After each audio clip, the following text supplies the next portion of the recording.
বাঁশখালীর নামকরণের একটা আধ্যাত্মিক ওয়াকিয়া বলতেছি। হযরত সৈয়দ শাহ সুলতান নামের একজন ওলি ছিলেন।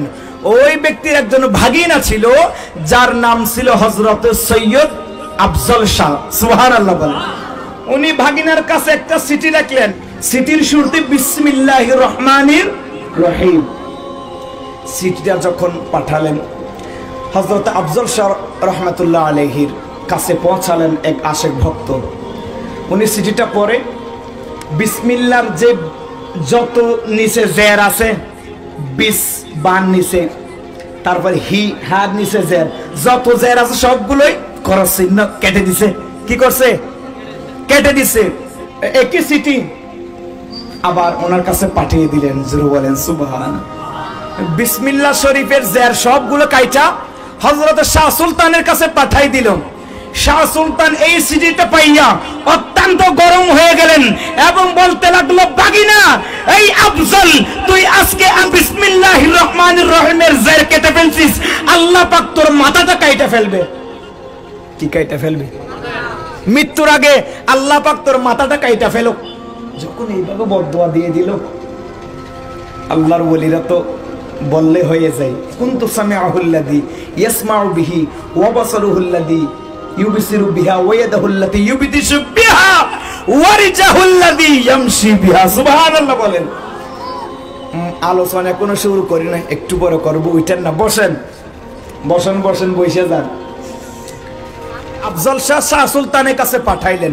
রাগান্বিত হয়ে বাগিনাকে অভিশাপ দিলেন এবং বলতে লাগলেন, আরে সৈয়দ আফজল আমার বাগিনা, তোকে আমি একটা চিঠিপত্র পাঠাইলাম, ওই চিঠিপত্রের বিসমিল্লাহর জের কেটে তুই আবার আমার কাছে পাঠাইলি, তুই আমার আল্লাহর বিসমিল্লাহকে অপমান করলি, আমার চিঠিকে অপমান করলি, সেজন্য মৃত্যুর আগে আল্লাহ পাক তোর শরীর থেকে তোর মাথাটা আলাদা করে দিই। যখন এই কথা বলে ফেললেন, সত্যি সত্যি একদিন এই এলাকাটা ছিল মগের রাজ্য। কিসের রাজ্য? এই চট্টগ্রাম বাঁশখালী তো মগের রাজ্য। কিসের রাজ্য? মগ ছিল আগে। এখন না মোহাম্মদ বোরহানুদ্দিন হয়েছে, শফিক উদ্দিন হয়েছে, আল্লামা মহিউদ্দিন সরোয়ার হন দুটিও বনুষ্কার হন দুটিও জন এই নইতো দে মোহাম্মদ নাম হইতো নয়। মগের রাজ্য ছিল সেই সময়ে। আফজল শাহর সাথে মগের সাথে বাড়াবাড়ি হয়ে গেছিল।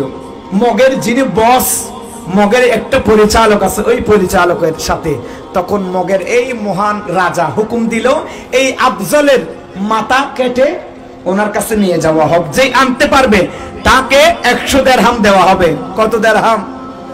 100 দিরহাম দেওয়া হবে।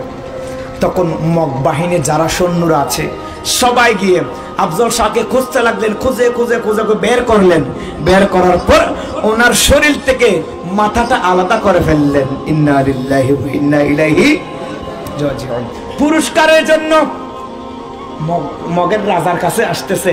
আস্তে আস্তে বাঁশখালী নিয়ে যাচ্ছে ফটিয়া থেকে, ওই বড়লিয়া থেকে, ফটিয়া বড়লিয়া থেকে যাচ্ছে বাঁশখালী দিয়ে বার্মা। কোথায় যাচ্ছে?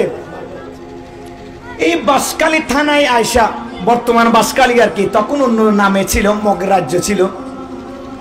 এই জায়গার মধ্যে আসিয়া ওনাদের হঠাৎ একটু তন্দ্রা তন্দ্রা ভাব, একটু ঘুমাবে, রাত গভীর হয়ে গেছে, কোথাও একটু বিশ্রাম নেবে, এরকম ভাব। সব সৈন্যরা কি করলো, আচ্ছা বন্ধুরা কি বলো, আমরা আজকে এখানে ঘুমাই যাই, সকাল আমরা উঠে রওনা দিব। তখন মগের সৈন্যরা সবাই ওই মাথাটাকে একটা বাঁশের উপরে রাখছে। কিসের উপরে?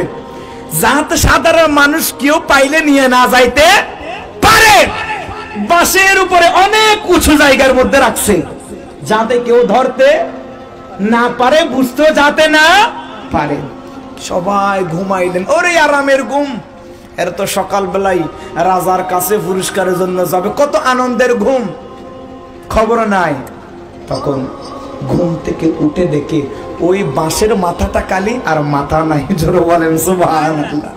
জোরে বলেন না সুবহানাল্লাহ। তখন সবাই দেখছে, কিরে বাঁশ তো খালি। বোরহানের কথা না, এটা আমার কাছে